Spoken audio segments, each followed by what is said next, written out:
Hey guys, welcome to my channel if you are new here, and welcome back if you've seen this face before. Today's video is going to be a video about when I survived sepsis.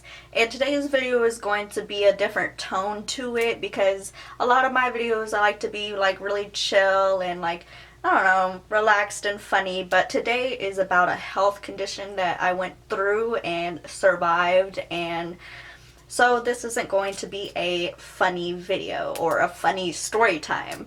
So with that being said, what is sepsis? Because I know that not everybody watching this video is going to know what sepsis is. And I'm not a doctor, okay? So I'm going to try to explain things as best as possible, like to the best of my ability, okay? Sepsis is a life-threatening infection that happens in the bloodstream when chemicals in the bloodstream are released throughout your body to fight an infection, but instead they attack your organs and can possibly lead them to like damage them and cause them to fail. And when this happens, this can sometimes lead to death, okay? And when you are dealing with sepsis is not one of those conditions that you get it and you can just chill at home and overcome it. No.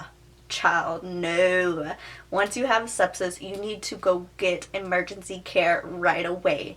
You are fighting against the clock, basically, for your life. This honestly happened very quickly for me, and I was completely just taken away by sepsis, basically. According to the CDC, there are 1.5 million cases of sepsis each year in the US, and 250,000 Americans die each year from sepsis.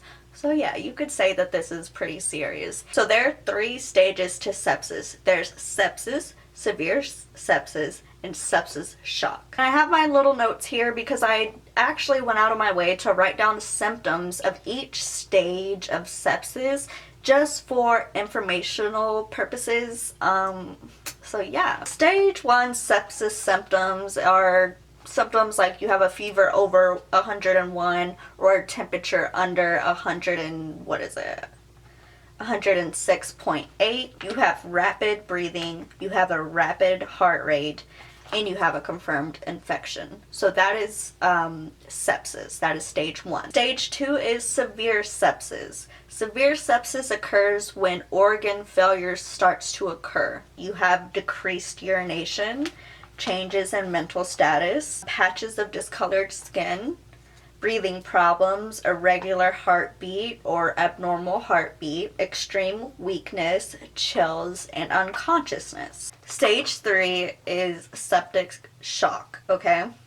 Symptoms are the same as severe sepsis, and about half of the people who develop septic shock don't make it, sadly.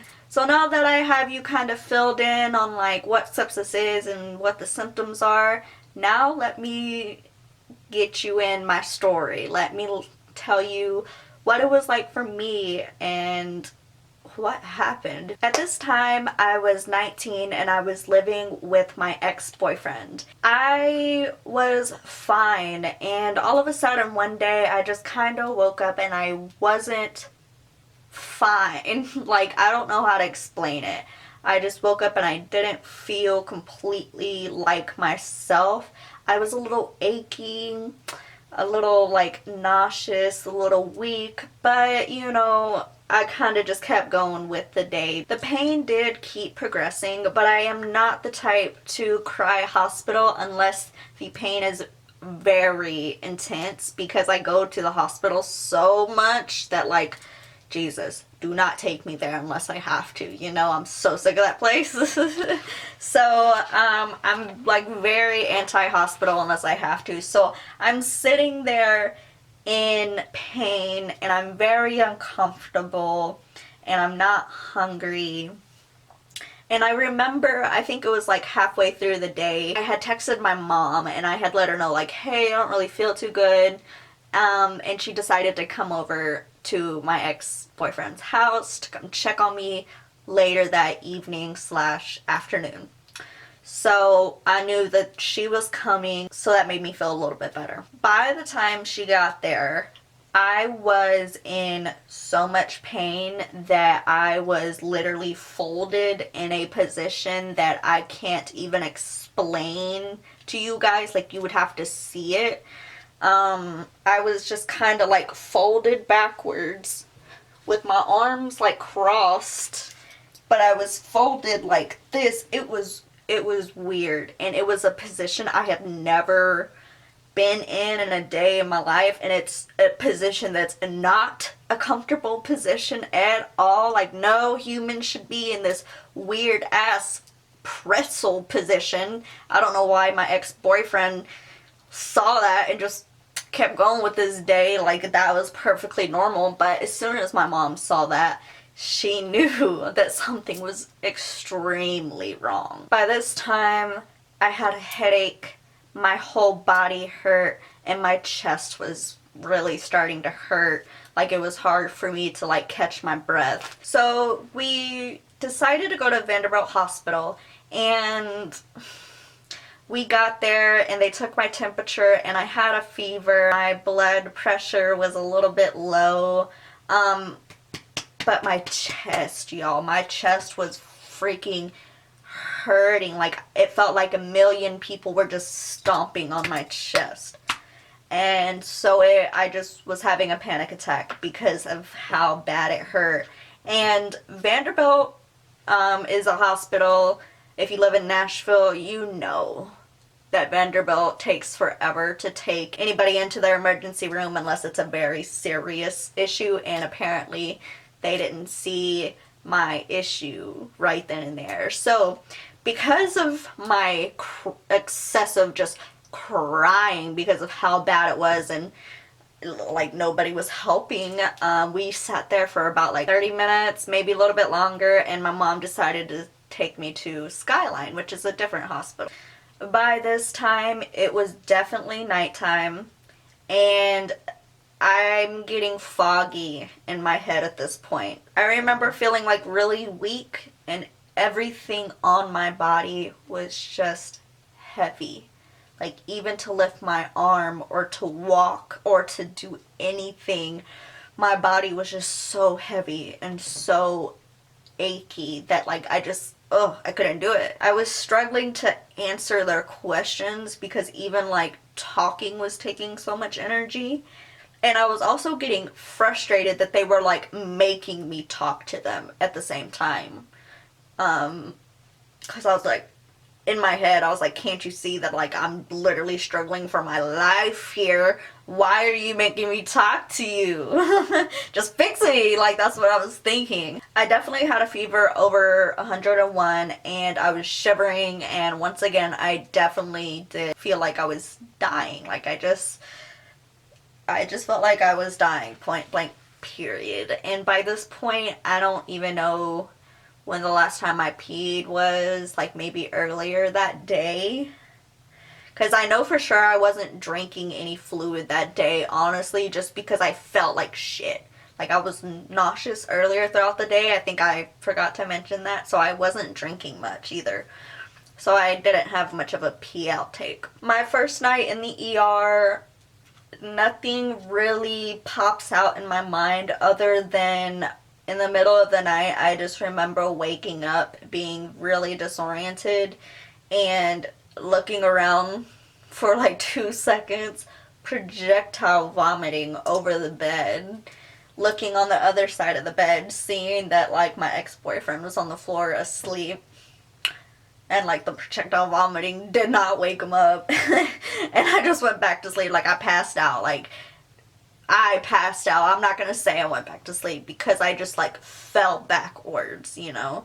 Either the first night or the second day, they ended up having to move me into the hallway because they needed the actual room for somebody else. I don't know why. Probably somebody had like a more serious emergency. I don't know. I was out of it at this point, y'all. When they moved me in the hallway, I was just really cold and I was nauseous, and even just moving my head or talking took so much energy, and I was fighting to stay awake, so I kept falling asleep or passing out, and I felt like maybe once I passed out and once I did go to sleep. But there was definitely a few times that I passed out during this whole experience. They ended up admitting me, and I stayed there for 3 days. Once they admitted me, I was in the hospital for 3 days. I think in total I was there for like 4.5 days. And I'm not even gonna lie to you guys. First, I don't have the world's best memory to begin with. That's one of my major downfalls. But second, with everything that was going on in my body, you guys, I just don't remember anything. Like, I was either unconscious or just because I was so sick, my consciousness was dulled a lot that, like, I really don't recall much of this day itself.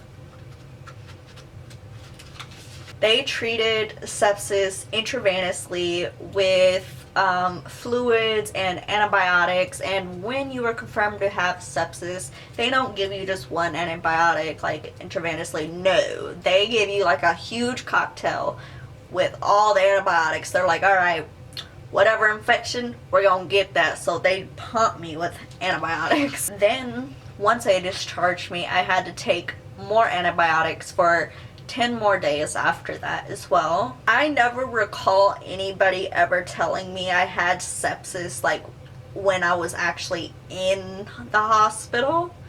The only time I remember finding out like why I was sick was through my discharge papers, alright? And on top of that, they never told me where the infection came from. So yeah, like I just found out through my discharge papers, like, hey, yeah, you could have died. Here you go. Here are your antibiotics. Peace out. Get out of here. Recovering at home was a really, really slow process for me. I remember feeling like shit for a good, like, a week or two after that. Like, I literally felt like I was nursing myself back to health. And it was hard. It was really hard. Walking was hard. Just physical anything was really tough. So yeah, you guys, that is my story of having sepsis, surviving sepsis, and yes, from the online descriptions of sepsis, I would say that I was probably in the stage of 1 and 2, like just like right in the kiss of like a kiss away from number 2.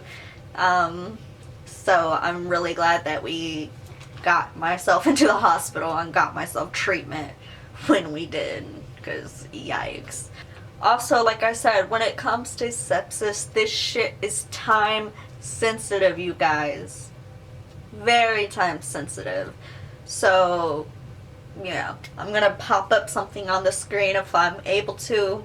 Just little somethings about sepsis. And yes. Is this crooked?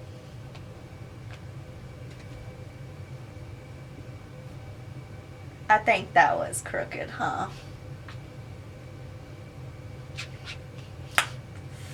That's great. That's great. I want to thank you so much for chilling with me today. Don't forget to subscribe, like, share, comment, follow me on Instagram, and do whatever you want to do. And I will see you in my next video. Bye, guys.